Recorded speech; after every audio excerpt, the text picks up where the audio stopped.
দুঃখিত যে শিবসাগরে যেভাবে মারবাড়ি কমিউনিটির কিছু সিনিয়র সিটিজেন্সদের স্টেজে দাঁড় করিয়ে বলা হয়েছে যে নিচে বসে আপনারা ক্ষমা চান, এইটা কোনো রাজ্যতে হতে পারে না। আবার বলা হচ্ছে এটা নাকি ভলেন্টারিলি করেছে। আপনারা চিন্তা করেন যে এই ধরনের প্রোগ্রাম করে একটা মন্ত্রীর সামনে যদি একটা কমিউনিটিকে বলা হয়, তো আসামের রুল অফ লটা কোন পর্যায়ে গেছে। আজকে আমি জিজ্ঞেস করতে চাই যে মুখ্যমন্ত্রী যখন ফেসবুক লাইভ করেন, উনি বলেন পরেশ বড়ুয়া ডাঙ্গরিয়া, এরা কাদের দল? বিজেপি যখন কংগ্রেসের একজন নেতা বলেছিল বিন লাদেন জি, ওরা খুব খারাপ পেয়েছিল, তো পরেশ বড়ুয়াকে ডাঙ্গরিয়া করে আসামের মুখ্যমন্ত্রী যিনি গৃহমন্ত্রী বলেন, এটার মানে কি? আজকে আমার একটা ছোট্ট প্রশ্ন, আমরা ছোটোবেলার থেকে আজ পর্যন্ত শিলচরে সব কমিউনিটির সঙ্গে বড় হয়েছি। মারওয়ারি কমিউনিটির সঙ্গে আমার বাবার খুব ভালো রিলেশন ছিল, মার আমারও রয়েছে। আজকে আমরা দেখেছি আলফা একটা ব্যান্ড অর্গানাইজেশন, আলফার ওরা সারেন্ডার করে যখন সালফা হয়, তখন ওদের কি কোনোখানে স্টেজে দাঁড়িয়ে ক্ষমা চাওয়ানো হয়েছে ওদেরকে? আমি প্রশ্ন করছি কেন না?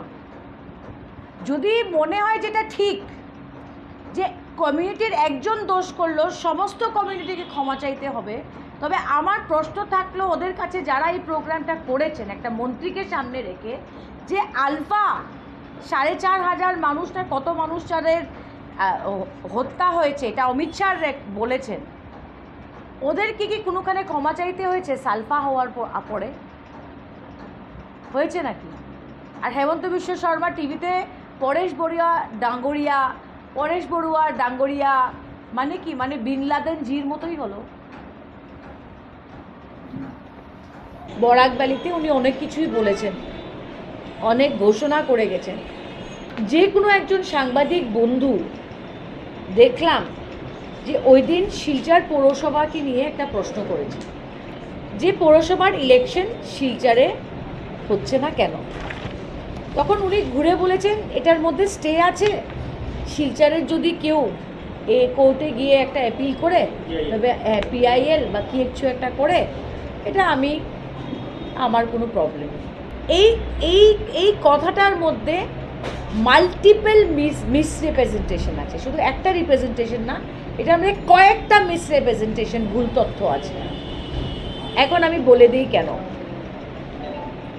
এর আগে মিস্টার সিঙ্গল এসেছিলেন, আরবান ডেভেলপমেন্ট মিনিস্টার, বলেছিলেন 3 মাসের মধ্যে এটা সর্ট আউট হয়ে যাবে, হয়তো 3 মাস হয়ে গেছে আমি বলতে পারি।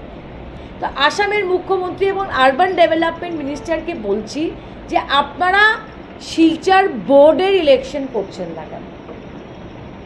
Why are you misleading the people of Silchar?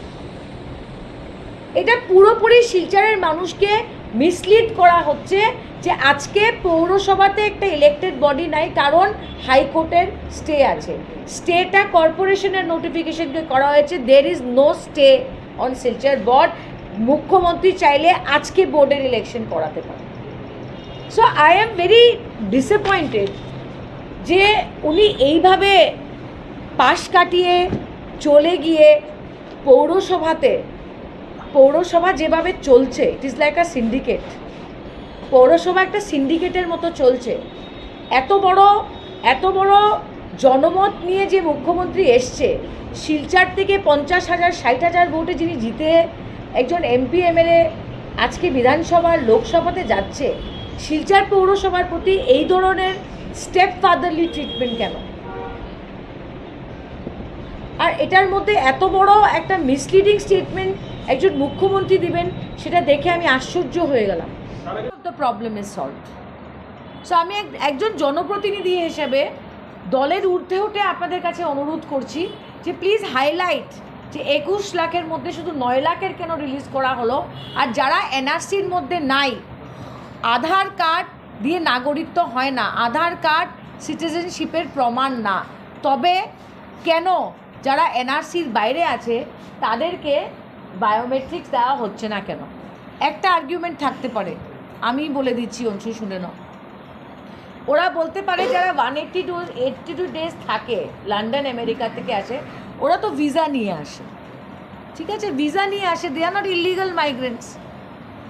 But আসামে একটা ইস্যু আছে ইলিগাল মাইগ্রেশনের। কিন্তু আপনারা ভালো করে অবগত যে পাসপোর্ট অ্যাক্টটা বদলানো হয়েছিল 2017-তে। সেখানে কি বলা হয়েছিল, একটা কন্ডিশন দিয়ে বলা হয়েছিল যারা এসছে they R no longer illegal migrants, বলা হয়েছিল কিনা উত্তমদা? এটা ভারত সরকারই পাসপোর্ট অ্যাক্ট আর আরেকটা কি অ্যাক্ট ছিল আমার মনে পড়ছে না, তোমার মনে আছে উত্তমদা? আরেকটা পাসপোর্ট অ্যাক্ট আর আরেকটা আমি বিকেলের মধ্যে পাঠিয়ে দেবো। সেটা অ্যামেন্ডমেন্ট করে বলা হয়েছিল যে যারা পাকিস্তান, আফগানিস্তান ইত্যাদি থেকে এসছে they are not illegal migrants. So if they are not illegal migrants তবে তো আধার অ্যাক্টের আন্ডারে ওদেরও অধিকার আছে আধার কার্ড এবং বায়োমেট্রিক্স পাওয়া। সো আমার অনুরোধ থাকলো এই ইস্যুটা আপনারা রেজ করবেন, কারণ আমার সুপ্রিম কোর্টের কেসটা কিন্তু এখনও ইনফ্রাকচুয়াস হলো না। প্রথম আমি নোটিফিকেশনটা দেখে ভাবলাম ঠিক আছে আমি কেসটা করেছি, আজকে এটা সলভ হয়ে গেল, আমি খুশি হয়েছিলাম।